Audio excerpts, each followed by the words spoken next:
Welcome back to another edition of the Walker Valley Football Coaches Show, supplied all season long by Wholesale Supply Group. They are open to the public.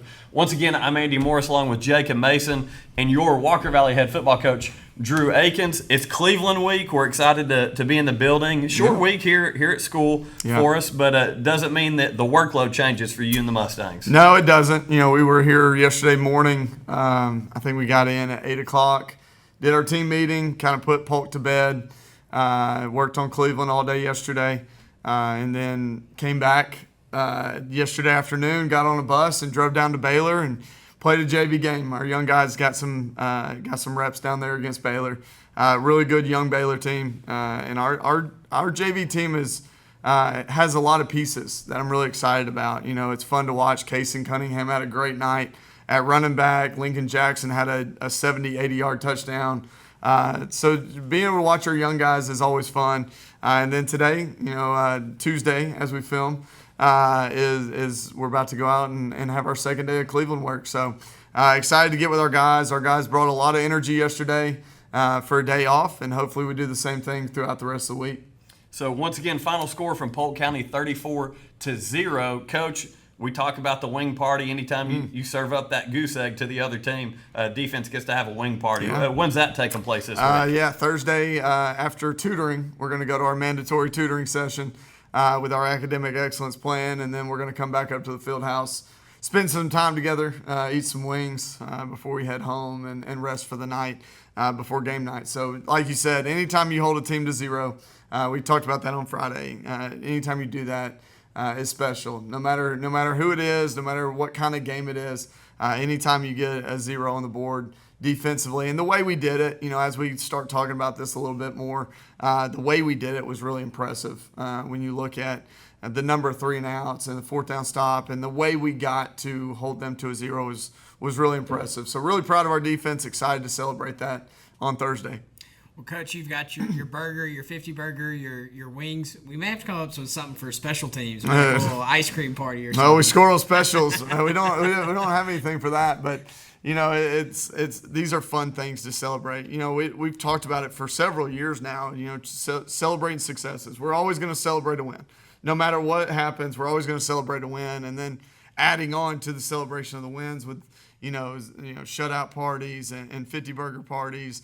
Those are just things that we do to give our kids a great experience, and our kids love them. They have a great time. I'm excited to get that with that group. It's always fun hanging out with them. That's kind of a time too that we're able to kind of be mentor mentees opposed to coach and player, where a lot of times that coach-player relationship is a lot of just coaching and yelling sometimes and making sure they're doing what they're supposed to be doing, where that's a time where we can kind of sit and just check in with each other. It's a great check-in time and a time where they kind of open up with us. So really excited to do that and just spend time together and celebrate a zero, which is always big.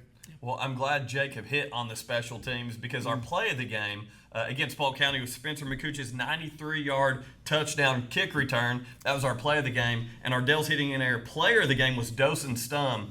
Quarterback Dawson Stum went 12 of 15 for 192 yards and 2 touchdowns. So big week for those two individuals. Yeah, we talked about in the pre-show, just Spencer McCooch scoring a touchdown in 3 different facets. That's pretty cool, as we got into the weekend and didn't really process that on Friday night, that he had a receiving touchdown, a return touchdown, and then a rushing touchdown to end the night.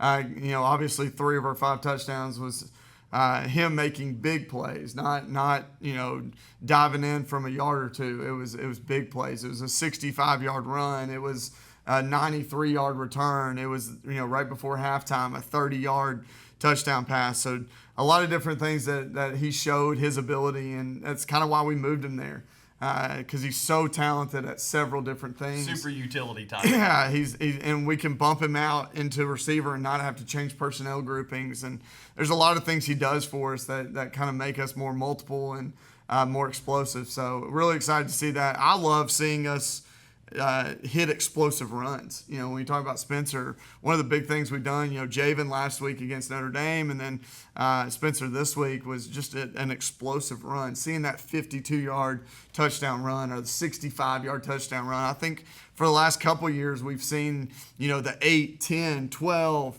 20, you know, back down to 6. We saw that kind of run game, but now you're starting to see us kind of hit those explosive runs where, you know, you hit hash number sideline and go score. So, and that's something we've talked about throughout the preseason, as I thought we were more explosive at running back, and it's kind of shown up. So hopefully that can continue.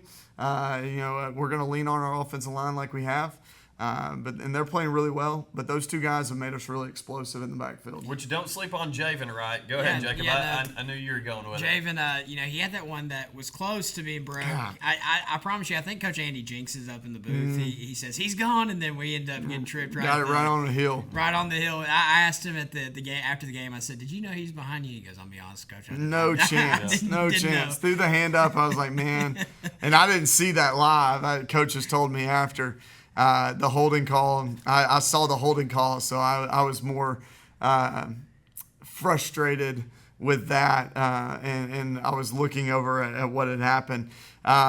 Which took place behind the play. Yeah, it was a frustrating call, and that's something we've got to cure up. You know, you can't even give the perception of a hold. We've got to do better with our hands. We've got to make sure that we're using the correct technique, because with our technique, you really should never get a hold, which means that when we do get a hold that we're not using the right technique. But again, just the explosiveness. You know, Javen has done it now 2 weeks in a row.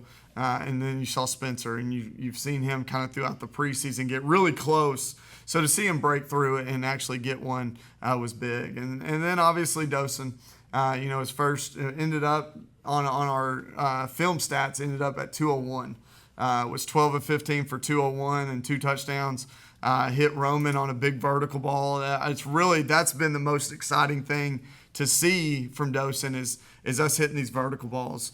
Because that was such a big part of our offense last year, and for him to be able to do that and show that he's doing it, you know, he's done it in scrimmages. It's shown up throughout the preseason, and now for it to start showing up in a game setting, that's really important for our offense. And you talk about the run game getting even better if we can keep defenses back because they're worried about the vertical ball. The run game gets even better.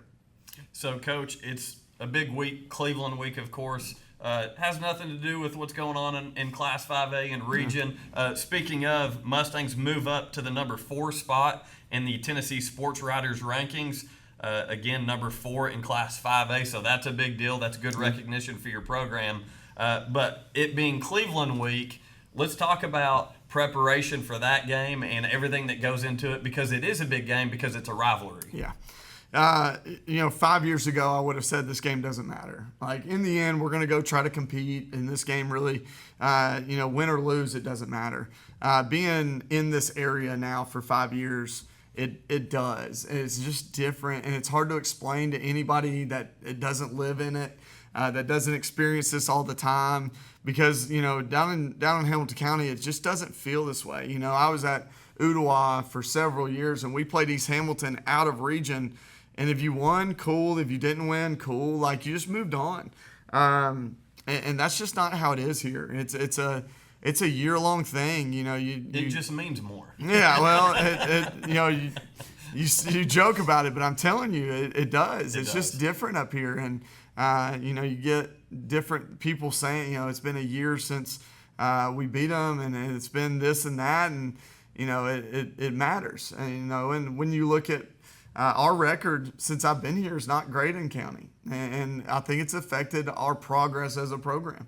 So it's something that our kids care about. They have to live with these peers for a year, and they have to hear about it for the year. So it matters to our kids, it matters to our community, and it matters building a program. It absolutely does. So we're gonna make sure that we do everything we can to win the ball game. They are unbelievably athletic. I could go through number after number after number. It scares me to even do that, because you miss one and that kid gets upset, and then he wants to prove a point. But Isaiah, it starts around Isaiah Davis. Number 1, he super talented kid, and what I've noticed from Isaiah is just his progress from sophomore year where he played a lot to junior year, where he kind of took a step backwards, and now senior year, man, he's exploded on the scene. And I think he has 400 total yards for the season. They're feeding him the ball. I mean, continuously the ball's in his hand. They're just trying to get him in space, because if that kid gets in space, it's hard to catch him.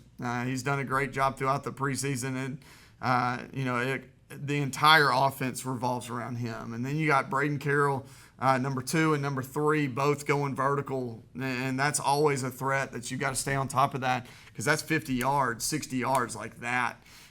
So those 2 players are really difficult. And then number 5 on the jets and on the quick stuff, they've done a great job of getting him the ball quickly. So there's 5 to 6 to 7 kids that can go score at any time. So we've got to make sure that we have our eyes right, that we're disciplined in what we're doing, that we understand the calls, that we communicate with each other, from coach to player, and then player to player, that they understand what the assignment is for that play, and they can go execute that. But it's not going to be an easy task to stop them, because they are so explosive offensively.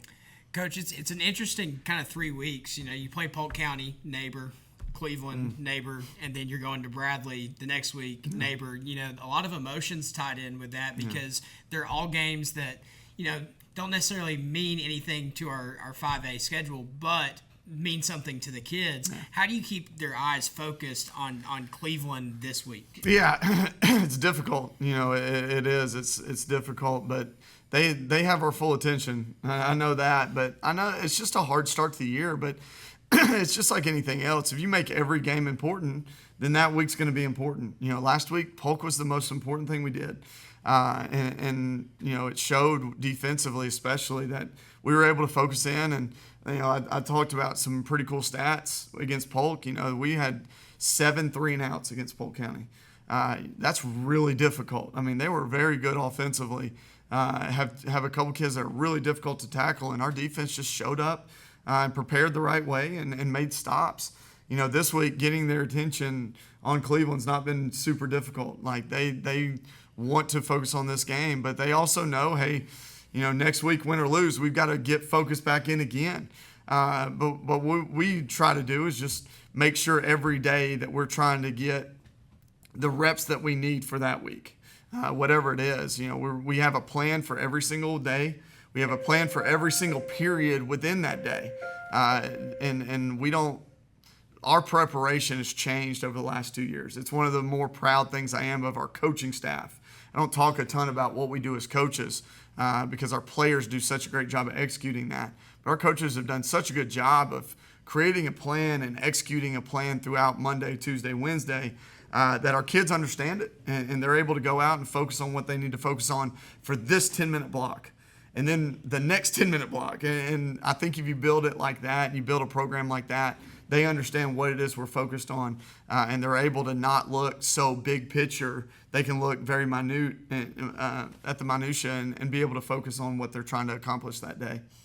All right, so with that, this Friday night kickoff at Benny Monroe Stadium, Raider Field at 7 o'clock, correct, Coach? Yes. At 7 o'clock, big game, big rivalry game for the Mustangs. Cleveland's 2-0, we're 2-0. Hopefully going to be some fireworks for the Mustangs. Looking forward to that. You talked about siblings and stuff, and I've enjoyed the past year, so I want to keep that good with my sibling as well. So with that, we're going to go ahead and go to a commercial break, and when we come back, Coach Akins is going to break down some film with us.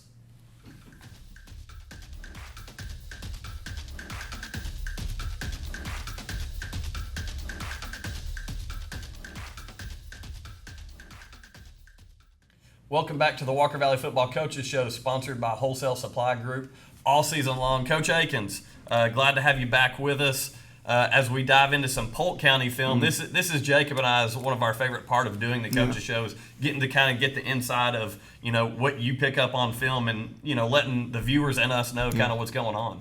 Yeah, listen, this is one of my favorite things to do. I and not just with y'all, like some of our favorite things to do, period. We invite coaches in over the off season all the time. We have a coaches clinic that we've kind of hosted for the last 5 years, and all we do is just get in, show some film, talk scheme. So it's a really fun thing to do. And this week it's going to be a little different. I'm just showing you very basic things, but what we're looking for within those basic things. And even mistakes that work out. That's where we're going to start today is, Spencer McCucha's touchdown. And if you watch the game, you saw I pulled Spencer aside and kind of talked to him.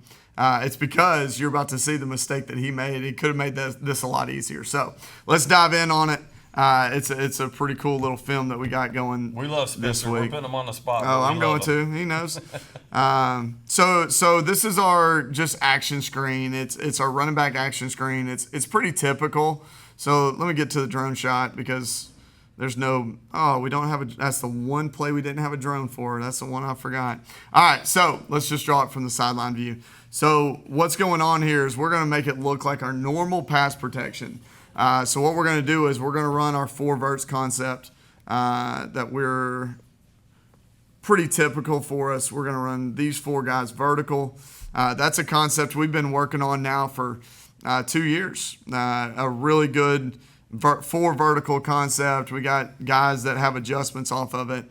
But then what you see is we got protection, and if we time this up the right way, what ends up happening is Spencer's going to get 2 linemen out in front of him and pretty clean here because you can see the 4 verts should take the defensive backs vertical, which leaves 2 inside backers where our lineman can get that one, and we got a pretty clean little deal. But what you see, what actually happened here is Spencer ends up going the wrong direction. So when he comes through, it looks like a great play, right? So if you pause it here, you got Lane coming out, you got Lassen coming out, blockers right there in front of us. Spencer should be right here with 2 blockers in front.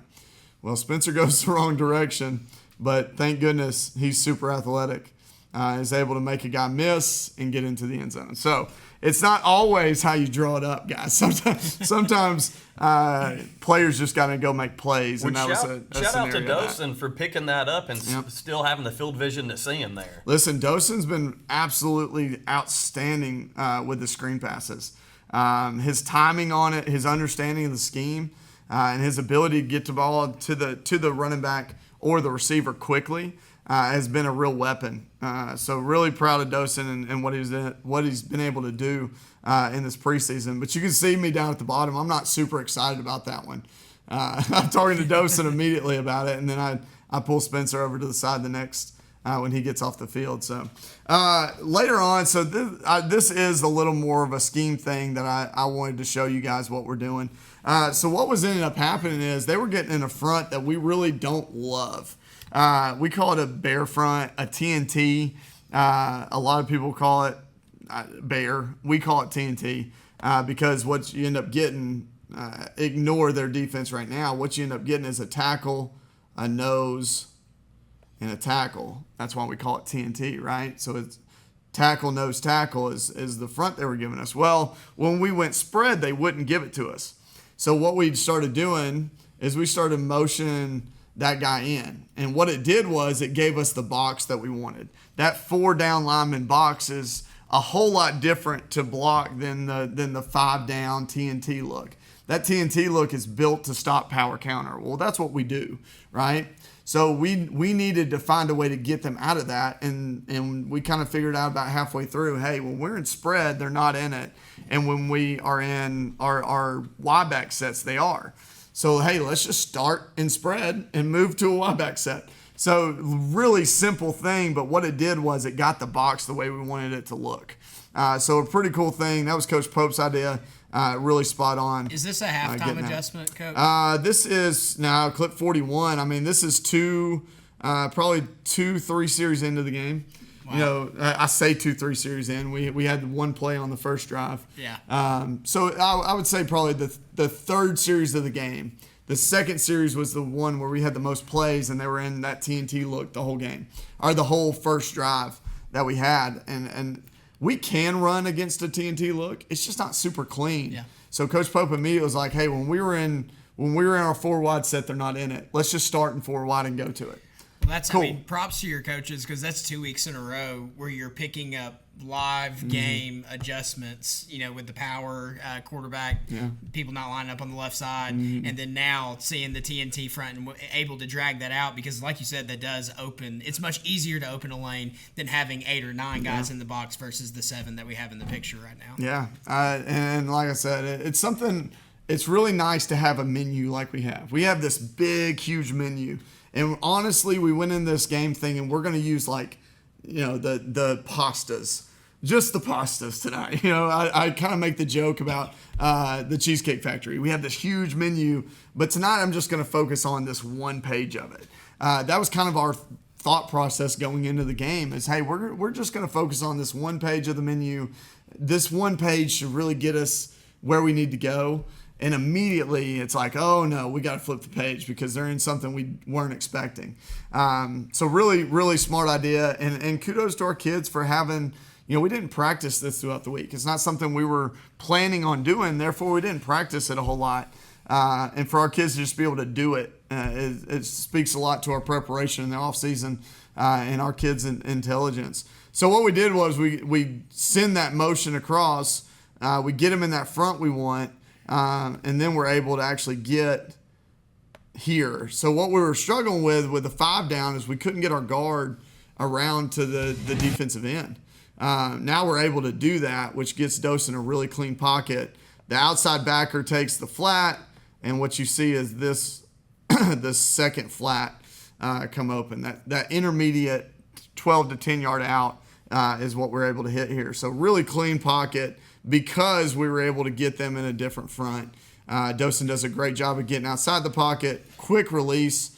Hudson had a ton of space there, and really had a great night after we got him calmed down and settled with the fumbles. Yeah, I love those. I call them levels plays when you've got your receivers stacked up like that. Yeah. Dosen does a great job doing his checks. And the offensive line has done a great job so far this season, giving him the time to do that. They've protected him great. Can you tell us what Dosen's eyes, where he's checking? So we're low to high. Yeah. So anytime we're running out of the pocket like this, not anytime, but anytime you have what Andy's talking about, the levels play or a flood concept.